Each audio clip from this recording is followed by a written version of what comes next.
Lira, segura. A vazão é gigantesca, Renato. Não dá pra monitor, não dá pra fazer a vazão no balde. Dá só um toquinho no balde, Lira. Bom, então é isso. Você observa aqui na prática, em campo, tá? Como é feita toda a manutenção de uma bomba submersa. Isso aqui é uma bomba submersa do modelo Grundfos, tá certo? É um equipamento totalmente, podemos dizer, versátil, podendo operar na vertical e também com certa inclinação, numa tendência de 45 graus no máximo, utilizado em poços de bombeamento profundo. Esse aqui é um modelo SP17/4, ou seja, uma bomba que pode jogar até 20 metros cúbicos horário, tá? A uma altura média de 46 metros de profundidade de instalação ou ATM total, tá certo? Aqui é o equipamento todo desmontado, né? Você vê que a equipe faz, né, o técnico de manutenção faz toda a desmontagem, você vê a situação que o equipamento fica após algum tempo de uso, ou seja, podemos determinar uma condição dessa quando o equipamento passa entre, pode ser 3 meses, 4 meses, 1 ano, 2 anos, enfim, depende muito de cada área, né, do que cada área entrega durante, ali na sua região, da sua formação geológica. Nesse caso aqui, o equipamento está completamente, você observa, completamente, né, sujo, ou seja, obstruído por massa, né? Aqui você já observa como é esse equipamento novo. Cada malha dessa que você observa assim, cada trechozinho desses chama-se um estágio, né, onde tem os rotores. Né? Aqui é um equipamento novo, você observa esse maior aqui entre essas bombas. Estamos falando da Grundfos, que é o mesmo padrão, tá, entre as outras bombas. A diferença é que a bomba Grundfos, ela tem sua construção 100% em aço inoxidável 304, tá? O que é muito bom, porque tem maior resistência, você pode utilizar em processos alimentícios, enfim. É uma bomba muito utilizada na indústria, no agronegócio, também em pontos comerciais, tá? Onde o cliente opta por ter esse equipamento desse padrão. Aqui você já observa, né, a equipe fazendo o teste após a manutenção realizada. Então, após a realização dessa atividade de manutenção, que você faz a limpeza, enfim, eu vou estar falando logo mais, você vai ver todo o processo, o pessoal faz todo o teste. E aí é feito em um posto de teste para ver, a gente faz toda, né, o estudo da capacidade específica do equipamento após a manutenção, para ver se ele voltou às condições de fábrica, né, que a fábrica determina entre vazão, pressão, enfim, toda essa, né, essas informações, né, todo isso é analisado, tá, tecnicamente pela equipe de bancada, para que possamos de uma forma muito, podemos dizer, correta, transparente, entregar essas informações ao cliente, dizer, ó, sua ficha aqui, seu equipamento novo opera em tal condição, após a manutenção ele ficou em condição X, tá? E após a manutenção, né, após a troca de sobressalentes, enfim, após o reparo, o equipamento ele volta para toda a sua, para ele voltar para o mais próximo da sua condição de fábrica, né, quando novo, tá? Aqui você está vendo, a gente utiliza manômetros, né, para fazer o teste de pressão, de resistência do equipamento, baseado, mas tudo tem uma técnica, é tudo com base na ficha técnica do equipamento, tá? Ou seja, se o equipamento diz que ele tem uma shutoff de 5 metros, não, de 5 kg, 10, 14, 20, 30 kg, a gente vai trabalhar no limite da shutoff, tá? Ou seja, para não danificar o equipamento e não vir causar um dano no motor, tá bom? É assim que funciona. É muito simples, é bem básico, mas se você nunca teve contato com esse tipo de atividade ou com esse tipo de equipamento e você tem curiosidade em saber como é que se faz a manutenção, os testes, enfim, é assim que se faz, tá? A gente chama teste de bancada. E aí a gente tem manômetros, hidrômetros, faz teste volumétrico, enfim, faz uma série de testes. Você está vendo aí o pessoal fazendo, né, na verdade, pressurizando, né, fechando a válvula para pressurizar o equipamento para saber se ele realmente a uma profundidade X, a uma altura manométrica X, ele vai jogar ali a vazão de projeto, né, no qual ele foi projetado pela fábrica, tá? Aí aqui você observa o pessoal fazendo alguns pilotos, né, de teste, de bancada, enfim, para que a gente consiga entender qual é a performance desse equipamento, né, após a manutenção, tá? E aí se ele ficou dentro ou não, ali a gente volta para a bancada, volta para os testes e é assim que é feito todo o procedimento. Mas agora vamos à prática. Enfim, como é que funciona? É feito toda a desmontagem, tá, desse equipamento, né, peça por peça, rotor por rotor. Todo esse kit que você vê, né, a gente faz a desmontagem dele na bancada, tá certo? E quando você parte para a manutenção, né, de fato, de você ter que abrir o equipamento desde a abertura e a montagem, você observa aí, o que acontece? Você precisa de ferramentas e instrumentos adequados, tá, para que você não venha danificar o equipamento. Se você não tem essas ferramentas, se você não possui, não tem problema. Você pode, alguém da parte de, podemos chamar alguém da parte de tornearia mecânica pode estar fazendo, tá, essas ferramentas, adequando algumas ferramentas para que você consiga fazer um bom trabalho, né, de desmontagem do equipamento, né, montagem, enfim, é necessário, tá? Porque com ferramentas convencionais, ou seja, que não sejam apropriadas para esse tipo de manutenção, o técnico vai fazer, mas vai sofrer um pouco, tá? O importante é que todo esse equipamento ele vem cheio de O-rings de vedação, né, cheio de, a gente chama os selos de encosto, e você tem que remover esses selos e após isso não é mais reutilizável. Você vê que todo esse material ele é descartado, tá? Por quê? Você tem todo equipamento, tá? Seja da Grundfos, de qualquer que seja a marca, você vai ter o kit de reparo do equipamento. Como é que você sabe o que é necessário? Obviamente você vai abrir o equipamento, vai ver o que precisa ou não. No caso das bombas Grundfos, ela tem uma tabela e diz, ó, cada 2 anos, 5 anos, 10 anos, o que o equipamento precisa ser reparado. E que facilita bastante, né, para o técnico. É como se fosse a manutenção de um carro, né? A cada X quilometragem você sabe o que tem que fazer, enfim. Nas bombas, né, nesse tipo de equipamento não é diferente, tá? Você vai fazer da mesma forma. Então você tem uma tabela de vida útil de cada componente desse, né? E após a vida útil desse equipamento, você vai saber, ó, tem 5 anos de operação, o que nós teríamos que trocar nesse equipamento, isso aqui. Então você também tem que ter um controle de manutenção, tá? Aquele equipamento ele vai ter ali, a partir da hora que vai para uma empresa especializada, ele se cria-se uma identidade e ali ele vai ser acompanhado desde que aquela mesma empresa faça a manutenção até, né, por toda a sua vida ali de manutenção. Ou seja, se na última manutenção fez a troca de X componente, na próxima vai fazer outra manutenção, aquele não precisa, só daqui a 5 anos, para você não ter que ficar trocando tudo toda hora e tendo um custo desnecessário, tá? Aqui você observa são os rotores, né?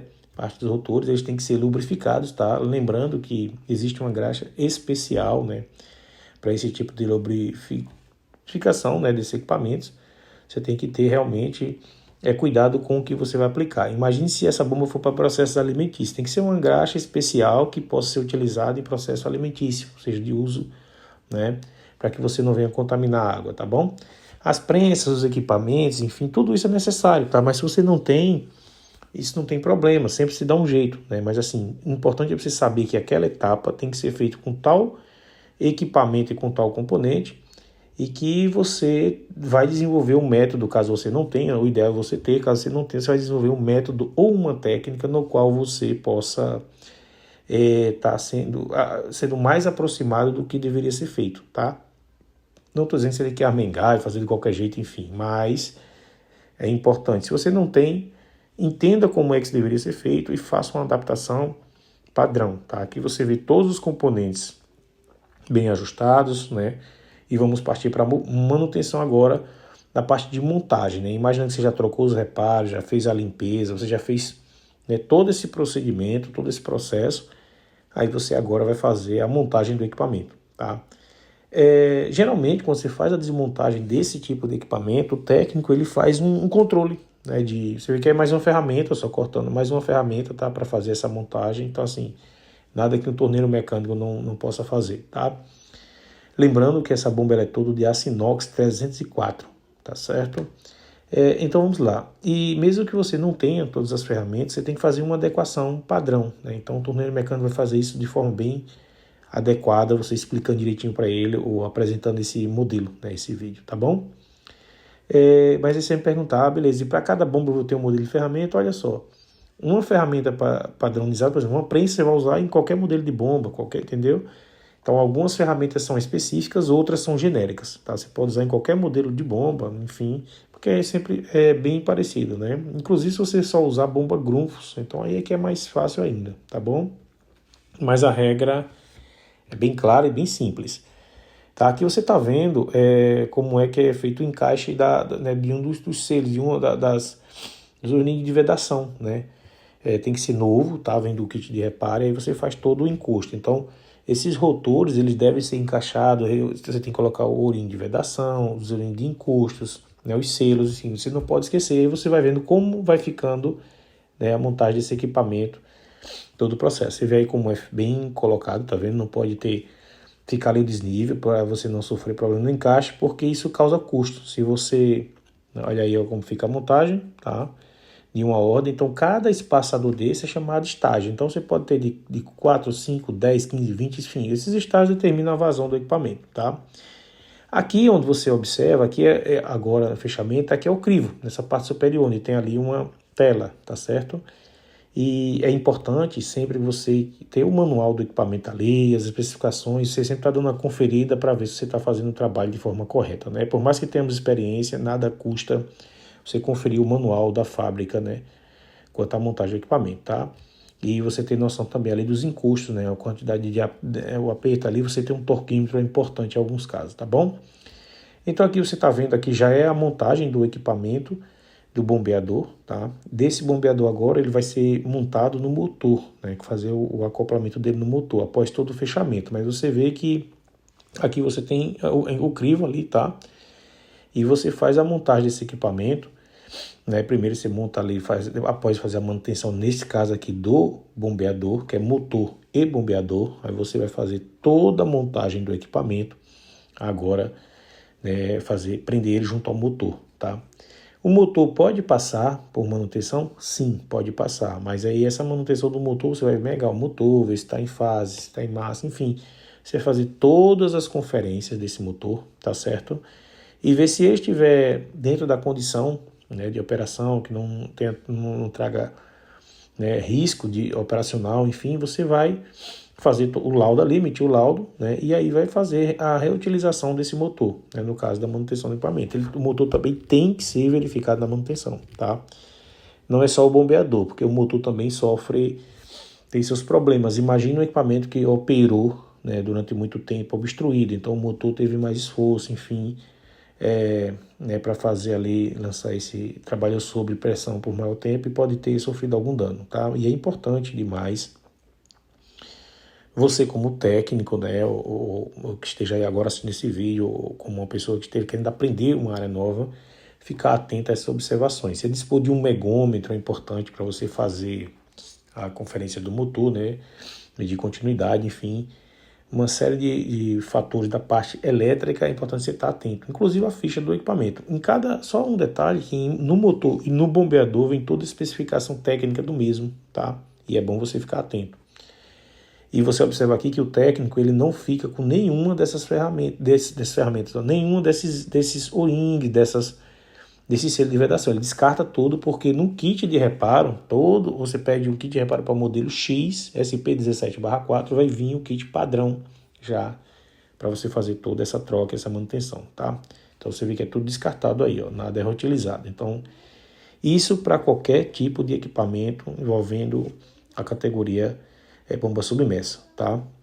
Então aqui já é a parte de fechamento, né, da parte superior ali, onde você vai fazer o fechamento ali completo do bombeador, enfim, e entre a conexão do bombeador e motor, e você vê aqui que o técnico faz isso de forma muito cuidadosa, tá? Né? A lubrificação também, para que você não tenha dificuldade ali de encaixar, e também tem que ser lubrificado, inclusive o eixo, tá?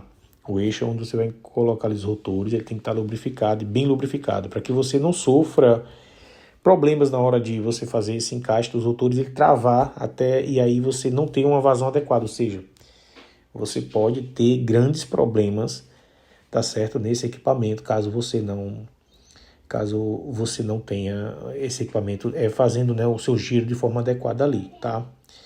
Uma coisa, um item também muito importante é sobre o fluido, né, do motor, que você tem que fazer ali a reposição. Então, cada equipamento ele vem a especificação técnica do fluido a ser aplicado, tal, pode ser água, óleo, enfim.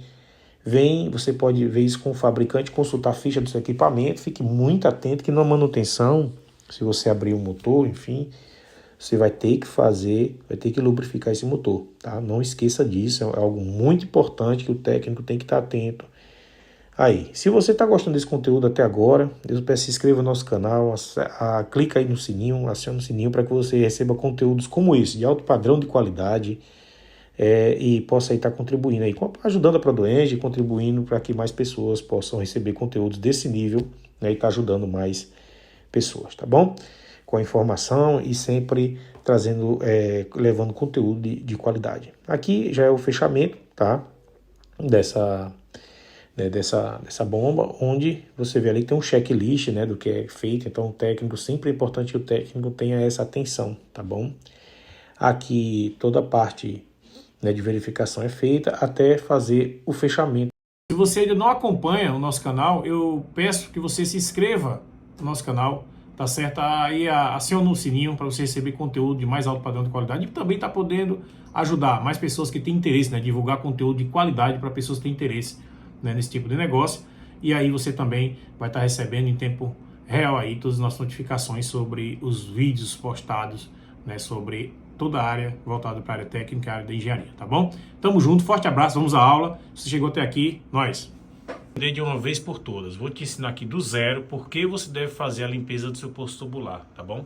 Então vamos aqui, ó, imaginando que você tem um poço aqui de 100 metros, tá? De profundidade aqui, ó, 100 metros, tá?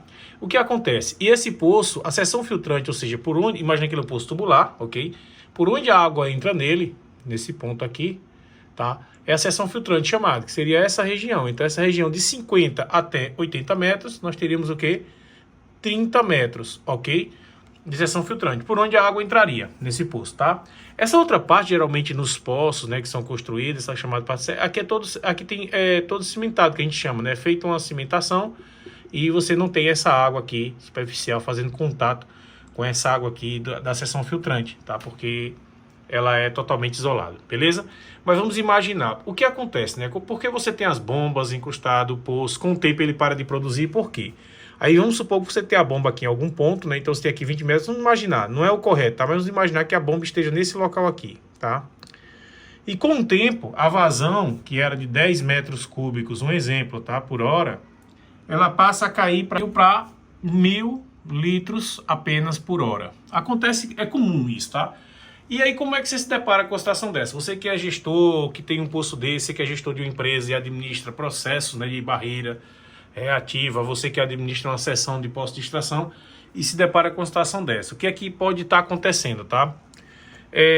Algumas áreas, ela dispersa muito material na região ao redor, que aqui tem uma seção filtrante, tá? A partir de agora eu vou bagunçar o desenho, que são os pré-filtros. E com o tempo, isso aqui começa a obstruir. Tanto a seção filtrante, as ranhuras são de 0,75 milímetros, diversas ranhuras ao longo desses 30 metros, e ela começa a obstruir. O que acontece? E também a seção filtrante, né, que a gente chama o pré-filtro primário, também começa a obstruir. Então toda essa região começa a ficar, ó, obstruída, tá entendendo? E essa água começa a não ter rendimento. E também a bomba, que tem um crivozinho, como eu mostrei aí, eu vou mostrar aqui também para você a bomba toda numa condição crítica, começa a entupir. Provavelmente essa água aqui, ela começa a ter uma queda, um menos aqui, né? E aí como é que você resolve a situação? Aí o correto e o mais coerente nesses casos, tá? É você chamar uma empresa especializada que entenda desse processo, né? Essa empresa vai fazer o quê?